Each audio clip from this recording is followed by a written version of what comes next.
that inputs a number from user and prints its factorial। ये बड़ा important programme है। अभी हमने एक प्रोग्राम जो आपके साथ पहले इस लेक्चर से पहले डिस्कस किया, हमने एक फॉर लूप से किया, एक व्हाइल से किया, तो मैं इसको डू व्हाइल से कर रहा हूं ताकि आपके तीनों लूप भी रिवाइज हो जाए और ये इंपॉर्टेंट क्वेश्चन भी रिवाइज हो जाए। तो फैक्टोरियल बेसिकली होता है, पहले मैं आपको फैक्टोरियल के बारे में थोड़ा सा बता दूं। फैक्टोरियल एक मैथमेटिकल मेथड है। जैसे 5 फैक्टोरियल में लिखता हूं, it means 5 multiply by 4 multiply by 3 multiply by 2 multiply by 1। तो मतलब उससे पीछे आने वाले तमाम नंबर्स का फैक्टोरियल फैक्ट निकालते हैं। ठीक है, तो हम लोग अब क्या करते हैं, यहाँ पर 3 वेरिएबल्स लिए, फैक्ट, एन और ए। फैक्ट के अंदर हम क्या स्टोर करेंगे, फैक्टोरियल जो हम कैलकुलेट करते जाएंगे स्टेप के ऊपर, वो फैक्टोरियल स्टोर करेंगे, और एन वो नंबर होगा जिसका फैक्टोरियल हमें फाइंड आउट करना है, और यहाँ ए हमें काउंटिंग करके देगा हमारी वैल्यूज को। तो सबसे पहले हमने फैक्ट को 1 से रेफर इसलिए किया है क्योंकि इसके अंदर वैल्यूज मल्टीप्लाई नहीं है। आपको याद होगा कि हम लोगों ने इनिशियली कुछ चीजें देखी थी कि जब हमने कहीं सम स्टोर करवाना होगा तो उसको हम 0 से इनिशियलाइज करेंगे, और जहां कुछ प्रोडक्ट स्टोर करवाना होगा उसे हम 1 से इनिशियलाइज करेंगे। तो चूंकि फैक्टोरियल के अंदर मल्टीप्लिकेशन हो रही है तो इसलिए हमने इसे 1 से इनिशियलाइज किया है, क्योंकि ये खुद से 0 जज करके गार्बेज वैल्यू लेके टोटल वैल्यू को 0 ही ना कर दे। तो fact is equal to 1 print f enter number for factorial, जो यूजर से लिया और हमने इसमें स्टोर करवा लिया है n। नेक्स्ट इज हमने काउंटिंग स्टार्ट करनी है, a इक्वल टू 1 इनिशियलाइजेशन। अब डू व्हाइल के बारे में मैंने आपको बताया था कि पहले आप वो एक्शन परफॉर्म कर लेते हैं जो आपने एक्शन परफॉर्म करना है। तो उसके लिए जो फैक्टोरियल की स्टेटमेंट है that is fact is equal to fact multiply by a and a is plus. इसके लिए मैं अभी एक नंबर ले लेता हूं यूजर की आसानी के लिए कि यूजर ने मुझे कहा 5 का फैक्टोरियल फाइंड आउट करना है। तो मैंने फैक्ट के अंदर रख लिया है 5, और यहां पर सॉरी फैक्ट के अंदर 0 है, 1 है, और n के अंदर है 5 और a के अंदर है 1। अब हम इसको लेके चलते हैं। फैक्ट इज इक्वल टू 1, तो यहां पर पहली लाइन के अंदर मैंने क्या किया, वो कहता है फैक्ट मल्टीप्लाई बाय a। तो फैक्ट की नई वैल्यू क्या आ जाएगी, 1 मल्टीप्लाई बाय 1 इक्वल टू 1 आ जाएगी, और a की वैल्यू को मैं 1 इंक्रीज कर दूंगा। अब फैक्ट अब a की वैल्यू क्या होगी 2।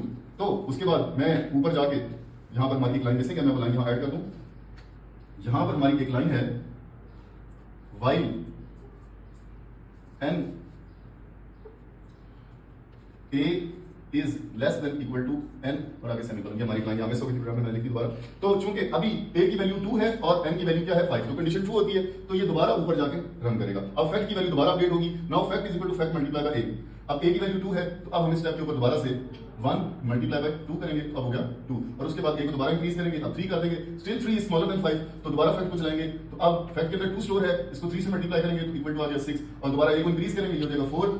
तो अब हम क्या करेंगे, 6 को मल्टीप्लाई करेंगे 4 से, क्योंकि फैक्ट की वैल्यू 6 है और a की वैल्यू है 4, तो अब 4 6 24 हो गया। अब दोबारा a की वैल्यू को इंक्रीज करके आप करेंगे 5। Now 5 is not smaller than 5 but 5 is equal to 5, तो अभी भी कंडीशन ट्रू है, तो अभी भी ये चल जाएगा। तो इस 24 को अब हम 5 से मल्टीप्लाई करेंगे, तो 24 into 5 इज इक्वल टू क्या आता है, 24 into 5 120।